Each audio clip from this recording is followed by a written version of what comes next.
কি দেখে জল চলে এলো তো মুখে। নমস্কার বন্ধুরা, বেঙ্গলি ফুড অ্যান্ড কিচেনে তোমাদের সবাইকে স্বাগত জানাই। ইতিমধ্যে দেখে বুঝেই ফেলেছো যে আজকে আমি কি রেসিপি নিয়ে এসেছি। আজকে আমি বানাবো কাঁচা আমের ঝাল ঝাল মিষ্টি মিষ্টি আচার। আমের মিষ্টি আচার খেতে সবাই ভীষণই ভালোবাসে, আর যেহেতু এখন আমের সিজন, সেই জন্য এখন এই সময় কিন্তু সবাই কম বেশি বেশ আচার বানিয়ে বানিয়ে সবার ঘরে রাখে, যেমন আম তেল, আমের মিষ্টি আচার, আরও নানান কত কী। তো আজকেও আমি বানাতে চলেছি আমের মিষ্টি আচার। তো চলো কিভাবে বানাই তোমাদের দেখিয়ে নিই। চলো আমের মিষ্টি আচার কিভাবে বানাই সেটা তোমাদের দেখিয়ে দিই, আর এই মিষ্টি আচার বানাতে কি কি লাগছে সেটাও বলে দিই। দেখো, এখানে আমি নিয়েছিলাম একটা মশলা। মধ্যে কী কী আছে সেটা তোমাদের পরে বলছি, তার আগে দেখে নাও। আমি নিয়েছিলাম একটা 5 ফোড়ন, আর এখানে দেখো আখের গুড় আছে, আর এখানে চিনি ভেজানো আছে। আমি আখের গুড় আর চিনি দুটোই ইউজ করব। আর এখানে আমি রেখে দিয়েছি হলুদ আর স্বাদ মতো নুন, আর কাঁচা আম, যেটা আমি একটা রোদ দিয়ে তারপর রেখেছিলাম।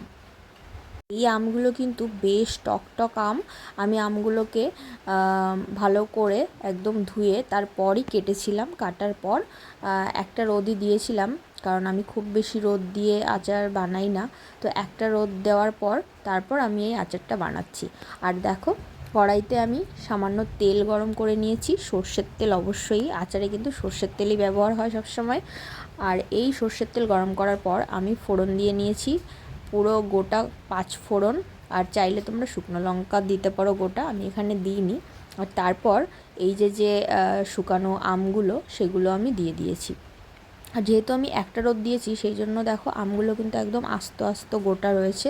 বেশি রকম রোদ দিলে আমের যে কালারটা হয় সেটা নষ্ট হয়ে যায়, দেখতে একেবারেই ভালো লাগে না। আমার এই রকমভাবেই আচার বানাতে বেশি ভালো লাগে।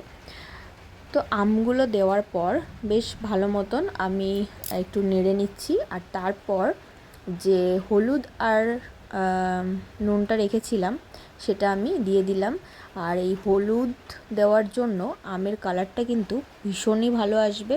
আর মিষ্টি আচার কিন্তু একটু কালার না হলে ভালো লাগে না, লাল লাল কালার হলে তবেই কিন্তু খেতে বেশি ভালো লাগে। যাই হোক, দেখো। আর তারপর এই যে আমি আখের গুড় যেটা রেখেছিলাম, সেই আখের গুড়টা আমি দিয়ে দিলাম। আর এটাকে বেশ ভালো মতো নাড়তে হবে। আর এই যে এইভাবে আস্তে আস্তে নাড়তে থাকতে হবে। আর এখানে আমি চিনিও ভিজিয়ে রেখেছিলাম একটু, যেহেতু আমার গুড়ের পরিমাণটা খুব বেশি ছিল না, সেজন্য ভাবলাম যে যেহেতু খুব টক আমগুলো, সেজন্য চিনি দিয়ে নিলাম। তো দুটোর স্বাদই পাওয়া যাবে, আখের গুড়ের টেস্ট আর চিনি দুটোই আসবে, খেতে আরও বেশি ভালো লাগবে। তোমাদের কাছে যা থাকবে তোমরা সেটা দিয়ে করতে পারো, চাইলে তোমরা শুধুমাত্র চিনি দিয়েও কিন্তু এই আমের মিষ্টি আচার বানিয়ে নিতে পারো। আর দেখো, আস্তে আস্তে আমি এইভাবে নাড়ছিলাম, আর একদম মিডিয়াম ফ্লেমে এইভাবে হতে দিচ্ছিলাম। আমটাকে যত ধীরে ধীরে এইভাবে হতে দেবে, তত আমের ভেতরে এই যে মিষ্টির রসটা সেটা সুন্দরভাবে ঢুকবে। এই সময় যদি তোমরা গ্যাসের ভলিউম বাড়িয়ে দাও, তাহলে কিন্তু খুব তাড়াতাড়ি এই চিনি বা আখের গুড় এই যেটা আছে সেটা খুব তাড়াতাড়ি ক্যারামেলাইজ হয়ে যাবে, শক্ত হয়ে যাবে। আমের ভেতরে কিন্তু এই জুসটা ঢুকবে না।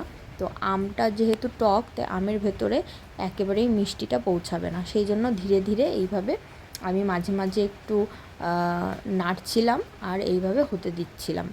আর এইভাবে আস্তে আস্তে দেখো বেশ খানিকক্ষণ হয়ে গেছে, তোমরা দেখে বুঝেই গেছো আমের ভেতরে একদম রসটা টুবু করছে, ঢুকে গেছে। তো যেহেতু আমটা না খুবই টক ছিল, সেই জন্য আর একটু চিনি আমি এখানে অ্যাড করেছি। তো এই যে আমি আর একটু চিনি দিয়ে নিয়েছি। আর দেখো, এই সময় দেখতে এতটা লোভনীয় লাগছে কি বলবো। আমি এখন ভিডিও এডিট করছি, কিন্তু সত্যি আমার জিভে জল চলে আসছে, কারণ আমের এই আচারটা খেতে এত ভালো হয়েছিল। আর সত্যি এত ভালো হয়, এইভাবে তোমরা একবার বানিয়ে দেখবে।